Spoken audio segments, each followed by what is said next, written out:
Welcome to Keeping It Together, a series of recorded conversations about why we need to reframe the topic of self-care from being a reward to being a requirement. Are you an entrepreneur, business owner, or leader who is struggling to prioritize yourself while keeping your company going?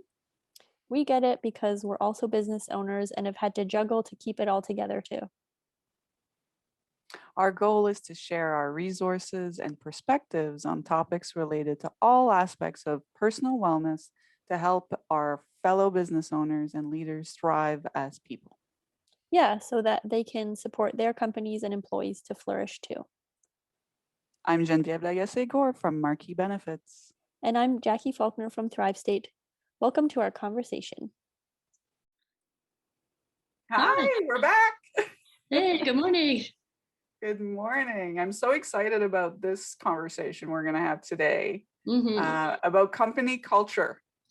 Yeah, me too. It's probably my favorite thing to talk about.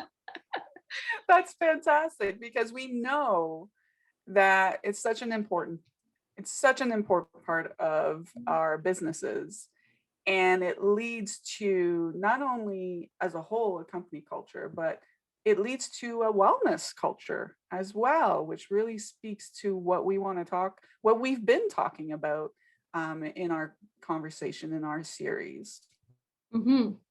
Yeah, absolutely.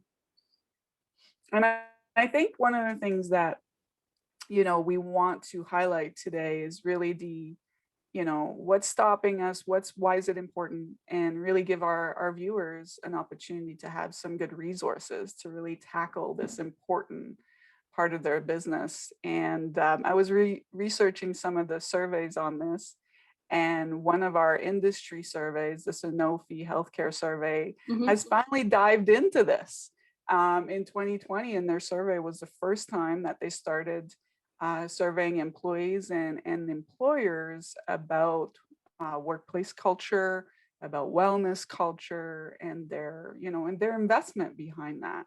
And we know that 77% of employees know that a workplace culture or an environment that it encourages their health and wellness. And that's such an important tie-in and focus for our business leaders. For sure. Yeah, absolutely. So why don't we dive in? Why don't we do it? Yeah. Why don't we dive in and really kind of talk through why it's important to focus on company culture? So, one of the things that I think is important, because we're also talking about this in the context of like business owners and leaders themselves being well. So the reason that company culture matters in that context is because there's a direct correlation with all of the sort of HR things that can cause stress to leaders, and they cost money, like unnecessarily. So things, company culture impacts things like unplanned turnover, absenteeism, low productivity, lower morale, increased accidents and mistakes, even customer satisfaction. So those are all things that, if those things are happening, that's causing more stress to the leader. So it makes sense for them to focus on it, to sort of preventative from preventing those other things. And it is really, from my perspective, it's like the single most effective way to increase business and workforce performance. And what I mean by that is when you pay attention, like it's just a good business decision. It's good for your people, and it has a $1.62 return on investment for every dollar that you invest in, employee mental health strategies and company culture strategies. $1.62 within the first year, and that number grows to $2.18 within 3 years. So it's kind of a no-brainer. Like it's good for your people and it's good for your business. I also think that a business is a mirror, as in it's a reflection of the state of leadership. So it's easy, I think, for leaders to kind of look at how things are going and think and maybe underestimate their how much it is a reflection of them. But the way I sort of see or describe businesses, I like the metaphor of a plant or a tree, which can only be as healthy as its roots. And leadership is the roots, right? So, it can be a vicious cycle where the leaders, it really is on the leaders to take care of themselves in order to have a thriving, healthy tree. I have so much to say about why it's important. The other thing is that culture exists no matter what. Like, it just is, it is. The culture is what it is. So if you're not intentional about it, not only will you be missing the mark, but you're also kind of wasting time, energy, resources on the wrong things. So, one of I really like the Mental Health Commission of Canada issued the National Standard for Psychological Health and Safety. So there's these 13 factors that impact company culture, everything from clear leadership and expectations, civility and respect, workload, reward and recognition. There's all these things, physical safety. And so it's, it's important for people to know how is their organization doing in each of those things, so that they're spending the right, the time and money on the right things. Right. And those outside influences can impact the culture even more. So we think of what we've been, living through. We're living through a pandemic that came very suddenly. No one could have expected the impact. And that not only affects the culture from an exterior, we want to make sure it's solid. And I bet for many employers, that probably shook a bit of their grounds if they weren't prepared or weren't paying enough attention to the health of their culture. Yeah, absolutely. You're totally right. So this, why is this important to pay attention to? Yes, people are people beyond just who they are at work, right? They have these whole lives. Right now, in the context of the pandemic, everyone is just more stressed. So paying attention to it is kind of necessary. It makes sense because people are struggling in general.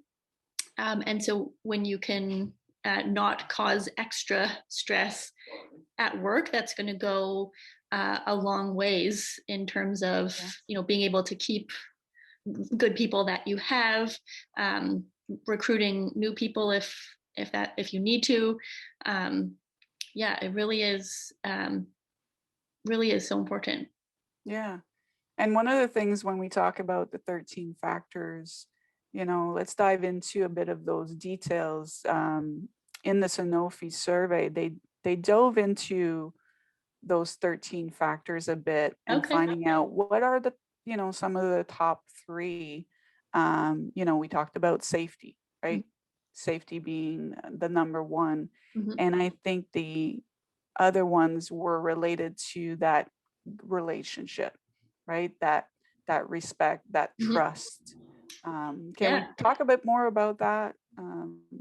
Some of those higher priorities that can be found by diving into these 13 factors? Yeah. So do you mean in terms of why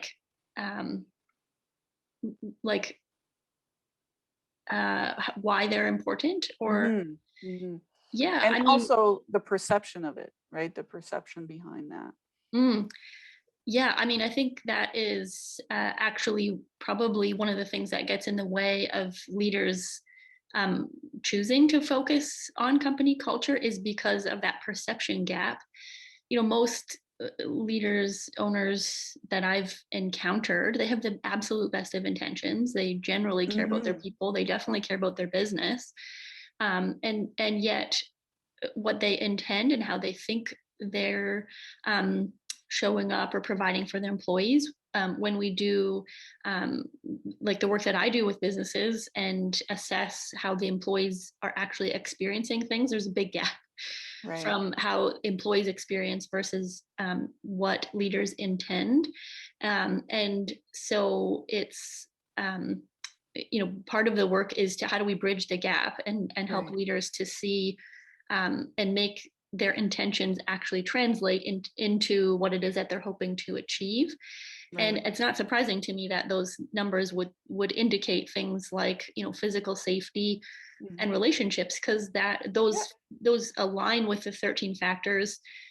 Physical safety is one of the 13 factors, and there's many of the other ones that are related to relationships, how we interact together.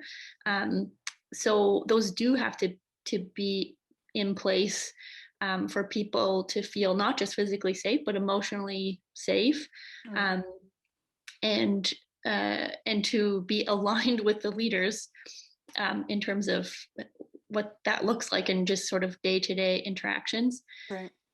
I think too, like physical safety in the context of the pandemic, of course, has sort of heightened people's, this is a whole other level of risk and fear that people are living with, like on a daily basis. That's new for everybody. Well, I mean, a year, it's still new. It's still ongoing. It's still changing, right? It's like this moving target.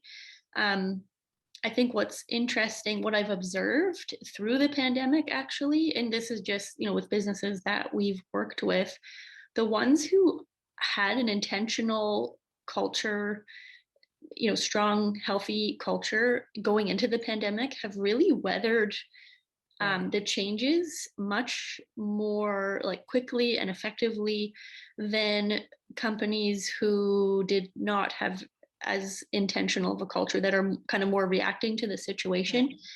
And it's things like, employees, being resistant to change. You're kind of that feeling of like you're dragging them along, trying to get them to do the thing, the new, whatever the new mandates are. Whereas companies that had a really healthy culture, the employees are trying to problem solve with and for the business, like for you. You don't even have to bring them along. They're already on board. Like they're proactively going with the next path, right? Because they've worked on their culture. They know what their expectations are. There's a clear message, clear communication. And so when the outside world becomes this new stress, they can adapt quicker, right? The sort of that resiliency that we all hope to have. And I think, many of us will have different reactions to that. And, let's talk more about what's stopping some of our business leaders. Perception gap for sure is one of them. What do you see as another misconception, or what's stopping them from really focusing on their company culture? Yeah, I think for starters, there's a ton of misinformation about what actually improves company culture. So I think, people tend to think of things, at least pre-pandemic, it's the holiday party, it's snacks in the lunchroom, the ping pong table, these rewards. But the truth is that culture is entirely about how people are treated, which is a reflection of how much the leaders care about them as people.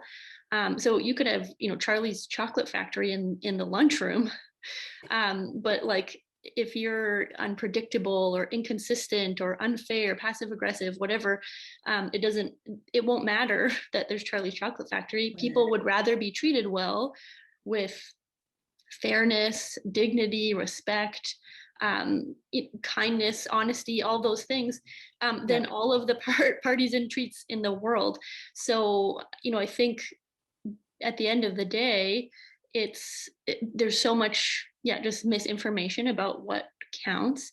And within that, I think sometimes being in that mindset, I think leaders approach sort of company culture like a to-do list, check, check, check, I Like a did. low hanging fruit kind of thing, right? Like, Yeah. oh, Oh, if I this is just a do, simple solution. totally. But going back to my metaphor of a business being a living organism, Mm-hmm. it requires ongoing maintenance and attendance. It's, you can't just water the plant once a quarter Right. and leave it in the in the shade the rest of the time and expect it to have flowers. Right. It needs a little bit of daily something, a little bit of daily love. I think too, this is something we talked about previously related to just time and people's priorities. I think Right. and just as business owners, it's so easy to get sucked into the day to day, the demands, the fires that we're putting out. Right. So it's easy to justify doing it later, even if yeah, it's important. And unless it's actually a priority, Right. we do make time, I believe, for the things that are a priority for us.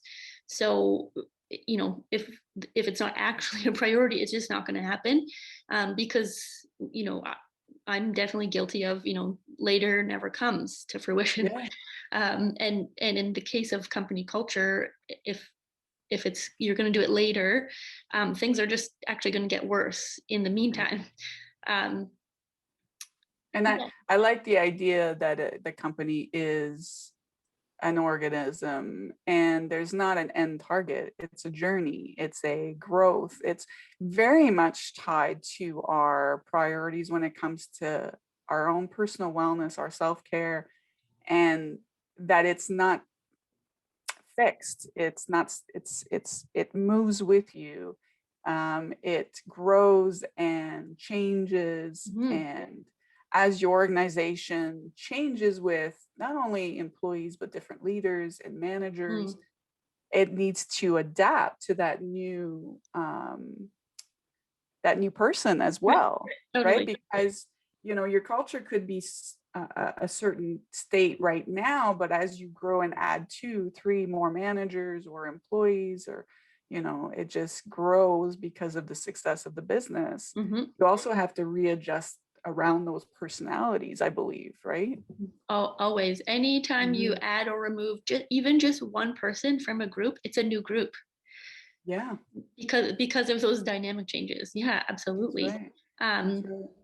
I And think we have a too. tendency, sorry, I think we have a tendency to also be reactive, and we want to shift or reframe to be proactive. That Mhm. sort of intentional small steps become big, right? Like they become Absolutely, a big movement. for sure. When you make just a little incremental change, Mhm. 1 degree shift Yeah. is little right now, but in terms of the trajectory of where you end up, um, after doing that for a while Yeah. is much further than where you would have been otherwise. Yeah, You absolutely. remind me of my trainer. My trainer says, the hard part when we do some physical, in my fitness, and she'll go 1% more. Yeah. And it's so impactful because it doesn't seem that hard to say, okay, give me 1% more, not 10, not give me 100%, Yes. 150%, but shifting the words to Mhm. say, give me 1% more. I'm like, oh, okay, Totally, I because can do that. right. Yeah. And like that's the concept of micro excellence or micro achievements, which absolutely, like if all you can do is just the one little thing today, if that's sustainable and even if that's all you do, that's 1% better than it would have been otherwise. Totally worth Yeah, it. Hmm. yeah, yeah. It's amazing how that could, um, and I like what we talked about too, about a bit of that survival mode, right? We talked a bit about that Yeah. already, Yeah. but you know, that's a little bit of what the pandemic has brought us, was feeling a bit of the survival role Yeah, mode. What if you were absolutely. already there? For sure, for sure. And yeah, I mean, thank you for saying that, because of Yeah, course that's something that's going to get in the way right now for business owners and leaders, is that they're in survival mode. Like, yeah, I'm yeah, aware of it. It's easy for me to sit here and say, oh yeah, just do the things. yeah, But if someone's in survival mode, like forget it. That's where their focus is. So of course that's something that's going to be um, impacting or in the way of being able to focus on it right now. Just mustering that energy, that you don't have right now, in the context of the pandemic, for But sure. don't you think you could communicate that to your employees in a very open, transparent way to say, hey, we're in this together. We're going to get through it together. I think that has a positive spin on a very difficult situation. Yeah, I think, I mean, to whatever extent a person can be honest and transparent as a leader about how they're doing, just gives the people around them permission to do the same. So it's even more vulnerable. It's even more brave for a leader to say, like, I had trouble getting out of bed this morning because just, it's Groundhog Day. Yeah. Again, like it's just the same thing over and over. I'm having a hard time. Allows other people to say the same thing, and even though nothing changes, it implies we're in this together. I don't have to pretend like everything. It's not about pretending. You're totally right. It's about being authentic and honest and real. That is what fosters trust and emotional safety. Oh, because I can tell if someone says, oh, I'm fine. Yeah, the dreaded fine. Yeah, the dreaded fine. But if they're not actually fine, exactly. You can tell. So just like if someone can say, you know what, I'm actually having a really hard day. Yeah.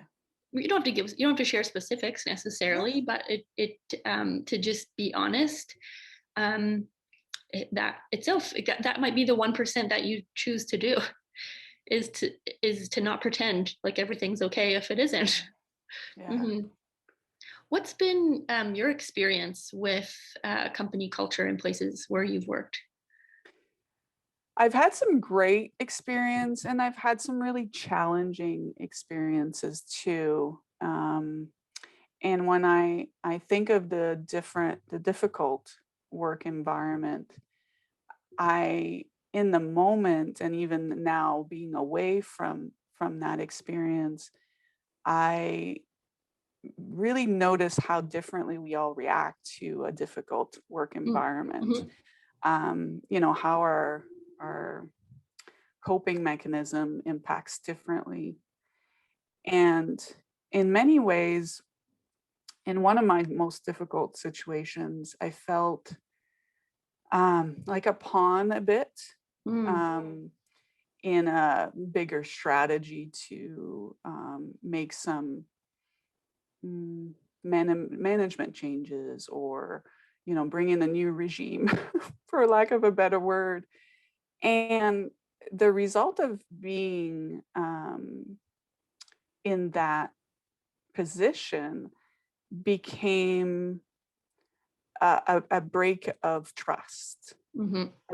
And it was not repairable in that instant, in that situation. And it became a way of becoming this to have a survival mode, to be triggered by that break of trust. And what was really hard was also witnessing other colleagues experiencing that. Right. But because you're in survival mode, you're trying to stay detached. That was my way of coping, to not take on more than my own emotion in a hard work environment. And it was difficult to witness other people being targeted and manipulated.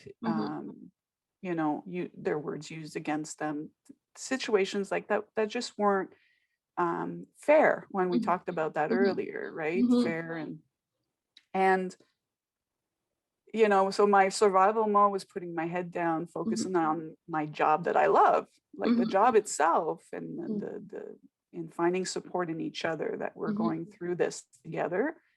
And I stayed a much longer than I probably wanted to, but I wanted to leave on my own terms. I wanted to leave with the security of making that right next step and finding a new partner that was going to have the same values that I had in how I wanted to consult in my business, work with my clients in a certain way, to really find myself again.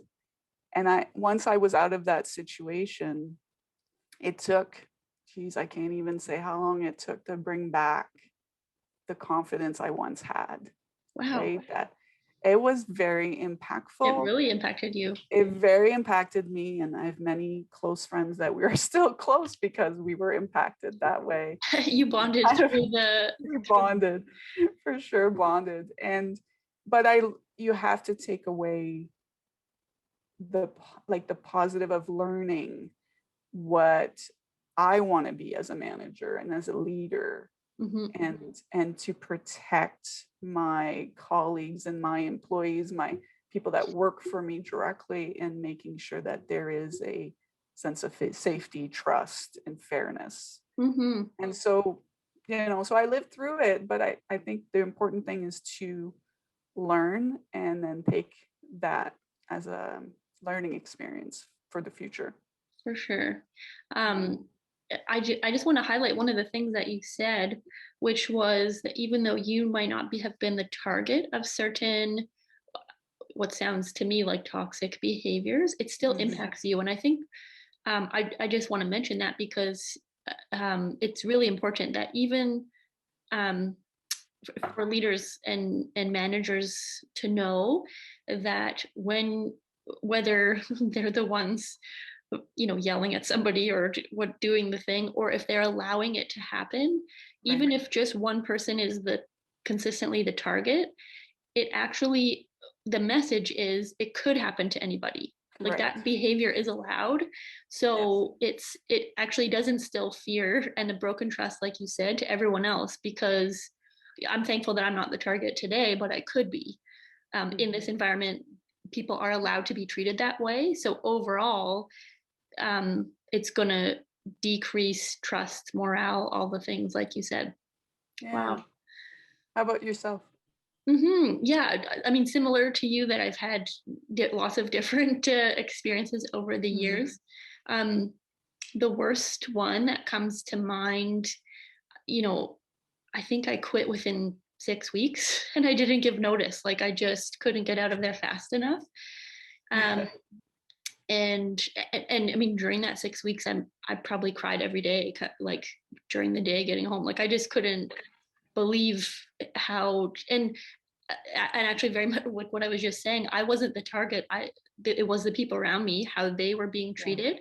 And for me, as a representative, as part of the leadership team, I was, I did not feel like I could influence enough change fast enough for it to be okay. And I did not want to be associated with being a leader because of how terribly people were getting treated. So yeah, I could not get out of there fast enough. Another place where I worked, it probably wasn't so explicitly toxic, but what I now know about those 13 factors that contribute to company culture, definitely some of them, those factors were not properly attended to. So, while there was lots of civility and respect and, people were nice and kind, it was more things like, the workload distribution, the physical safety actually came up quite a lot in that context. And so similar to what you just said, I stayed a lot longer than 6 weeks. I was there for many years. But actually what happened for me was I ended up getting burnt out and being off on a leave. And I think it was because it was a place where I saw potential, at least some of the right things. And so I was trying to contribute. And yet, nobody can do it on their own. It just got to be too much. So at the end of the day, I left. And on the opposite side, there's 2 places that I've worked in my life, and they're probably the lowest paid positions that I had. But they had the highest company culture. I would have stayed forever in both of those places. And the only reason I moved on was to do things, kind of more aligned with my training and my background and my passion, not because I needed to get away from the business or the culture. Like, so to me, the value of the company culture outweighed my wage, my hour, like what I made. Right. That's so interesting, right? And it's it's that sense of being confident in that role and finding that, you know, you're supported too. I find that, and not to say that it's difficult, sometimes being a woman in a leader's role, but there is a sense of being valued, wanting to be valued, in your opinion, is taken in a positive way and constructive, and it all relates to that, right? Into that culture of how, inclusive it is. And, is it sort of that inclusion, that diversity, that sense of being equals? It's all part of that sense of belonging in an organization, right? And it's an important focus. So what would be our recommendations, you think? So what would be our recommendations for our business leaders, our business owners who are wanting to focus on their company culture? Yeah, I mean, for those who have a dedicated HR person or department, I think to really utilize them, leverage them, make it a strategic objective they're being measured on, actually, just kind of incorporate it into their function. If you don't have HR, because lots of small businesses don't or aren't at that size yet, but you can outsource HR support.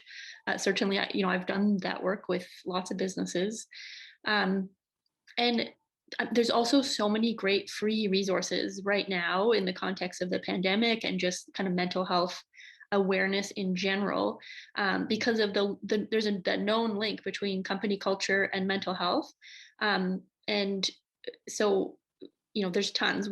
I can share those resources in the link when we post this. I mentioned earlier the Mental Health Commission of Canada, the Psychological Health and Safety Standard. So that's certainly it's a free and accessible resource. It's the first of its kind in the world. So that's also kind of exciting as a Canadian to be part of that. And then Guarding Minds at Work, that's a sort of a supplementary tool that businesses can use to diagnose, and it actually gives them recommendations to take action on those 13 factors. Even the Center for Occupational Health and Safety, it has a free online course that you can about how to be a mindful employee. Leaders can take that. They can have all their employees take that. It's free. Workplace strategies for mental health. There's more free tools, tools for meetings, posters, all kinds of things that you can do. Like there really is tons of free resources right now. And of course, I have to say, because this is what I do, to do a company culture assessment, that's one of Thrive State's core offerings. So we go in and do a comprehensive assessment for an organization to really give them the information, a dashboard. We look at all the HR data, we do a survey, focus groups, interviews, and show them on these 13 factors, how are you doing, so that they can prioritize what they want to invest their time and resources into, and to maximize that ROI. Because yes, they could just kind of choose at random, okay, we're going to do these things, but to get kind of the most bang for their buck, a company culture assessment. What More about impactful? you? And I was just thinking, it really highlights that perception gap we talked about, right? Making sure that we're seeing the organization in the same way. Yes. And if we you're actually not, we do, right? we incorporate actually very visually a graph for the business, either owners or leadership. They have a score, and the staff or employee team has a score, and we show the comparison. And that's probably my favorite part, actually, when I am presenting back to the leaders or owners, to say, here's what you think it is, and here's what employees experience. It's often a similar shape in terms of, they have a sense of, what's pretty good or not. And leaders almost always think it's better than actually employees experience it.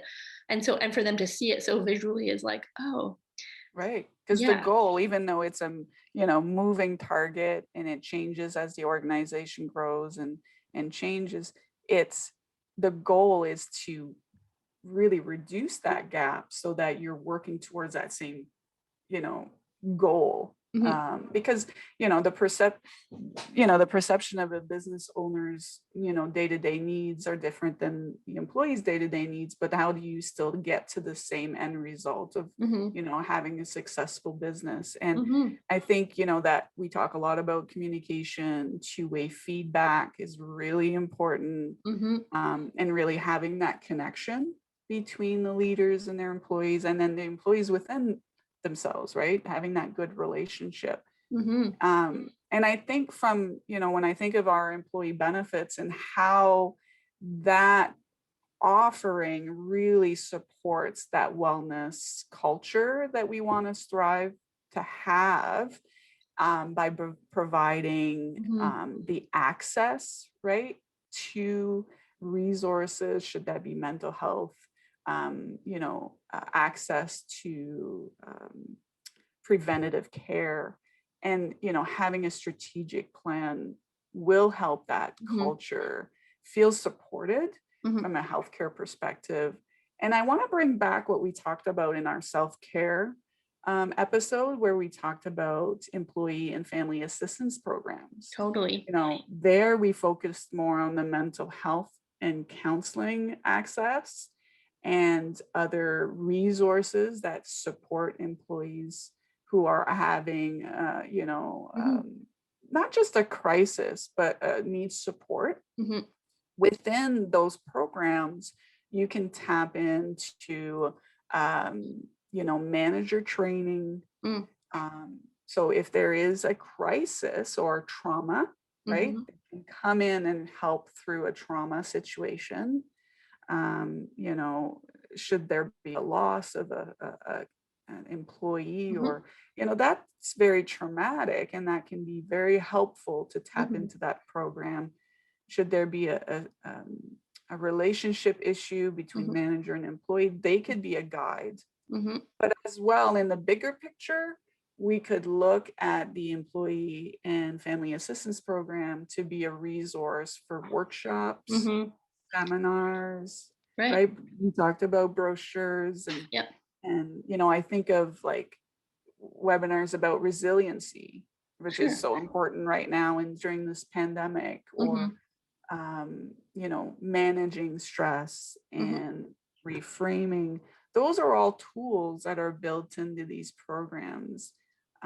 Some would be included and some could be a fee for service Right. workshop, right? Yeah. So I think that would be a really good resource for our employers, to really help them take those steps, right? Because we want them to know what it is that they need to focus on, Mhm. but they also need the tools to Right. implement them, right? Like, Totally. and that's what's great about your culture assessment, your company culture assessment, because not only does it highlight overall specific what needs to be done now, what needs to be done in the next few years, like it really gives them a roadmap.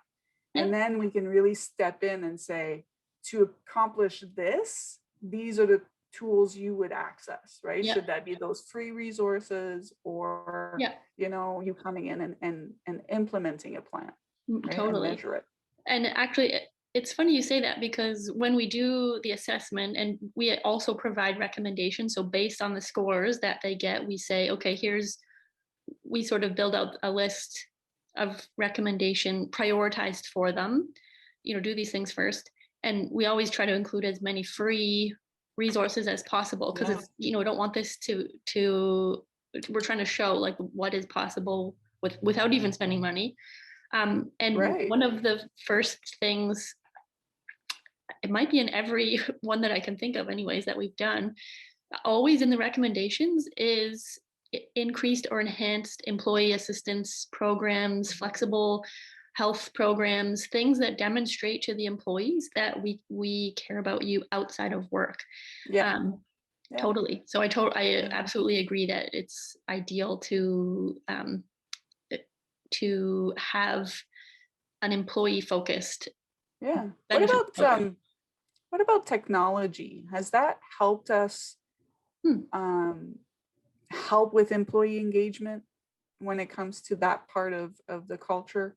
Um, You mean like Zoom technology? like Zoom, or even technology, should there be connection through apps, or Hmm. as you know, having that, intranet, which is the sort of old version, Yeah. I think there needs to be a focus, now that most, we're working remotely right now due Mhm. to the pandemic.